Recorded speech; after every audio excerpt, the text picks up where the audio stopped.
What's going on, y'all? This is Chris with NoLimitSquad, your personal Isochain and fitness vlogging channel. Today we're gonna go over isometric bodybuilding. Can you bodybuild using just isometrics? And the short answer to it is actually yes, because you can get all the fundamentals that you would get from dynamic lifting with isometric training. Let's get into it. So let's clear the air first.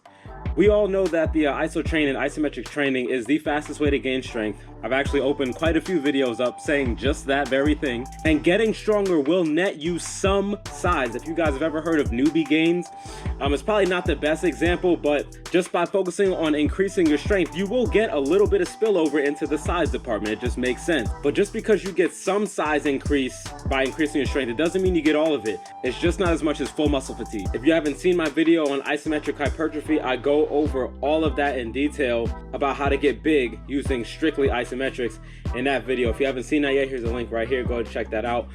This video is somewhat similar, but the topic is just slightly different because that's just talking about getting big. This is talking about, can we use a full bodybuilding program? Can we start from zero and go to hero? What do we need to grow our muscles, right? We know that we need glycogen depletion and we know that we need waste product buildup, but stress to the muscle is far more important. We know this. Not that the other two aren't. They have and always will be a factor in bodybuilding. But stress to the muscle, if there's not as much of a stimulus going into that muscle, then there's no cause for it to grow. There's no stress. When I was learning about fitness and when I was getting certified, I was taught that all training is damage. Like, I'm talking about developing the muscles. It's damage. It's damage. You're not, what I mean by that, and there are some people that might disagree. That's okay. That's what it's all about. There's always going to be somebody that disagrees with something that you say. All training is damage. When we're performing the shoulder press, right? When we're performing the shoulder press, each time we push up from the concentric to the eccentric, we're creating stress. We're tearing down our muscle fibers. We're creating little cuts in the muscle. We're destroying it. Each rep is destroying our muscles. That's the whole point. And to the point where you can't move it, we've damaged it too much. It just makes logical sense, right? We've damaged it too much. Therefore, it cannot go up anymore. We have damaged our shoulders to the point where they just don't move.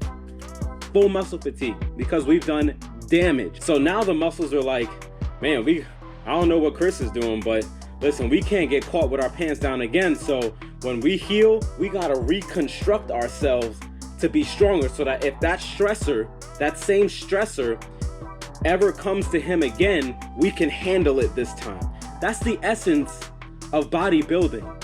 All training is damage. As a result, we become stronger, we become bigger, we're able to handle bigger loads. Another factor in bodybuilding, ATP depletion. To get all nerdy with us, adenosine triphosphate. It's the principal molecule for storing and transferring energy in cells. It's the principal molecule. That has to be depleted. There has to be no more energy in that cell left in order to stimulate a growth response. Remember, muscle fatigue is what stimulates size, a growth in muscular hypertrophy. We need muscle fatigue. We need that. That is the #1 reason why a muscle gets bigger, because you fatigue the hell out of it. Dynamically, 10 to 15 seconds to fully run through an ATP depletion. Isometrically though, this is interesting, 30 to 45 seconds. So the Exercise Metabolism Research Group of McMaster University, right?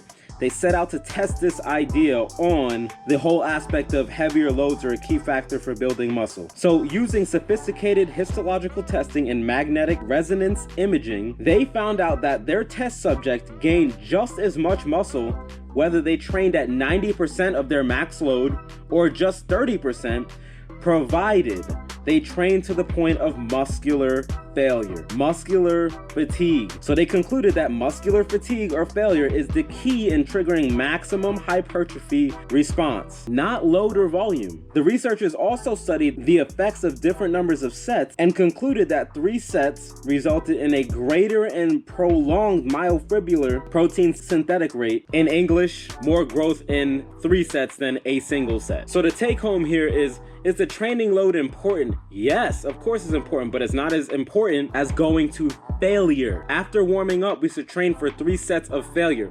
So on the Isochain, what does all this stuff that I just said mean, right? Here's what it means. On the Isochain, if you are training for bodybuilding, you are going from 0 to hero, okay? This is not talking about cardio, and this is not talking about eating right. This is already assuming you're doing that. We just have the Isochain only as the key device that you're using to get swole. And you can do that with this. You can.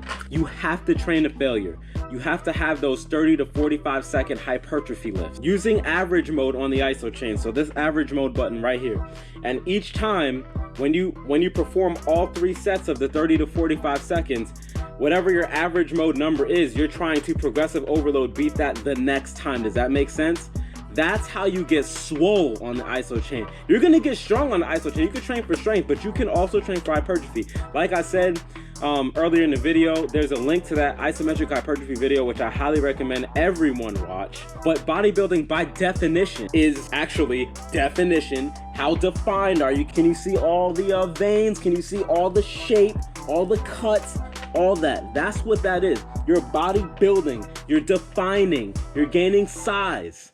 Yes, the strength as well. Obviously, you're stronger too. But when you see those guys in the competition, you see all the cuts, okay? It's not just, oh, I'm big and strong. That's a power lifter. You know what I mean? Like, they're not cut up. They're not defined. They're just strong. The purpose of this was bodybuilding. We're talking about bodybuilding right now. And yes, you can have a total isometric program with the Isochain for bodybuilding. I mean, using nothing else. Protocol, a warm-up, and then 3 sets of failure at whatever muscle group they are working using average mode, and then progressive overloading the next day to get better and thus more definition. Training load is important, but it's not as important as completely fatiguing the muscle.